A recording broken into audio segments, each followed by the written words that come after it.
Saudara Kepala Satgas Pangan Polri Brigjen Helvi Assegaf dalam konferensi pers di Barreskrim Polri telah memeriksa lebih dari 200 merek beras premium dan medium yang beredar di masyarakat. Hasilnya sejumlah produsen beras dinyatakan tak sesuai standar mutu. Dari penyelidikan yang dilakukan Satgas Pangan, ada 9 merek beras premium dan medium yang diuji laboratorium. Hasilnya, saudara, 5 merek dinyatakan tak sesuai standar mutu. Dari hasil penyidikan, ada 3 produsen yang menjual 5 merek beras premium tersebut, yaitu PT PIM dengan merek Sania, PT FS dengan merek Setra Ramos Merah dan Biru, Setra Ramos Pulen, serta Tokyo SY dengan merek Jelita dan Anak Kembar.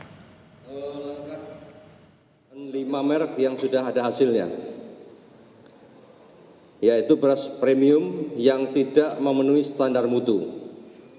Sehingga kita lanjutkan untuk membuat laporan polisi tersebut dan melakukan proses penegakan hukum lain terhadap produsen maupun hasil daripada temuan yang telah disampaikan oleh ahli dari laboratorium. Hasil penyidikan sementara ditemukan tidak produsen atas 5 merek tersebut, yaitu merek beras premium. Kemudian penyidik melakukan upaya paksa, yaitu berupa penggeledahan, melakukan penyegelan atau status quo, serta penyitaan di TKP, tempat produksi, gudang, retail maupun kantor. Di Palembang, Sumatera Selatan, beras SPHP memiliki kemasan baru. Hal ini sebagai imbas dugaan pengoplosan beras SPHP yang beredar di masyarakat, saudara.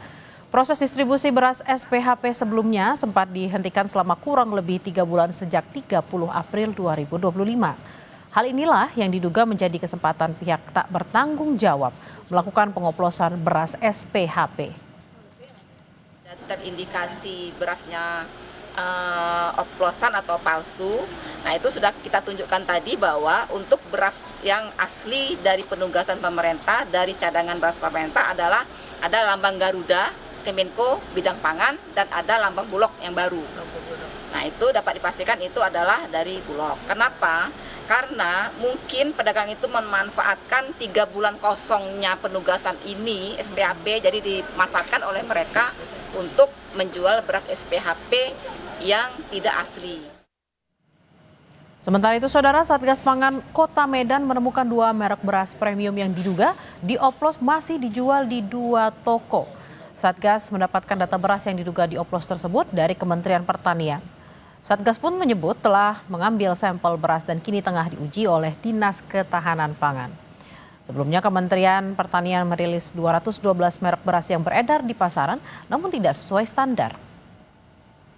Memang kita tadi ada daftar list yang kita duga memang ada beberapa daftar barang.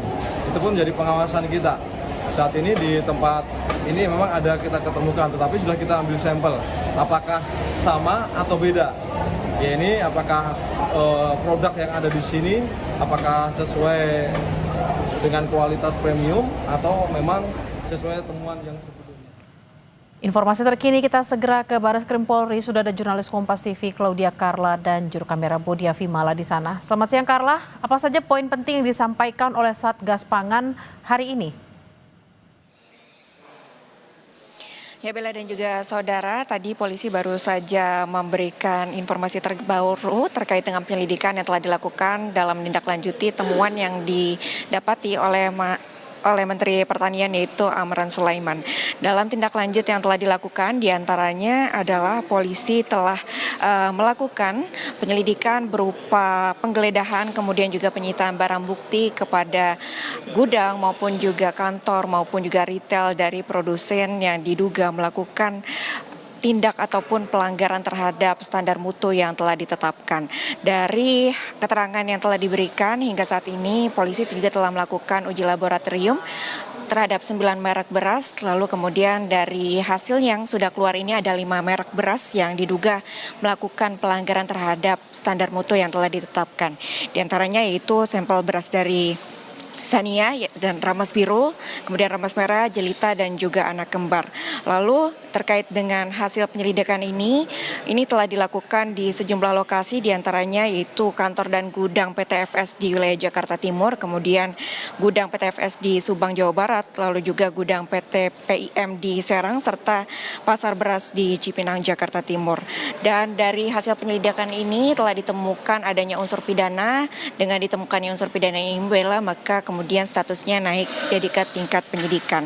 Dan polisi juga telah melakukan pemeriksaan terhadap 14 saksi, diantaranya ada ahli analisa beras, kemudian juga ada ahli perlindungan konsumen, dan juga melakukan penyelidikan terhadap barang bukti yang telah diambil ataupun disita oleh pihak polisi. Lalu kemudian juga nantinya akan dilakukan ataupun bekerja sama dengan tim Puslapor yang juga untuk mencari jejak-jejak digital terkait dengan perdagangan beras yang tidak sesuai dengan mutu standar yang telah ditetapkan ini. Sejauh ini Bella dan juga saudara, untuk total beras yang telah disita ini sejumlah 201 ton dengan dalam kemasan 5 kg maupun juga kemasan 2,5 kg.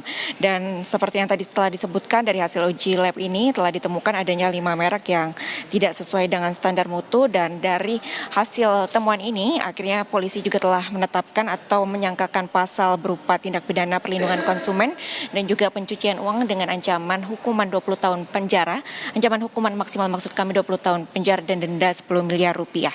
Dan selanjutnya polisi juga akan terus melakukan penyidikan untuk kemudian memastikan tidak ada lagi produsen-produsen dengan merek-merek lainnya yang melakukan tindakan serupa, Bella. Baik, terima kasih atas laporan Anda, jurnalis Kompas TV, Claudia Carla dan Bodia Vimala langsung dari Bareskrim Jakarta. Selamat bertugas kembali.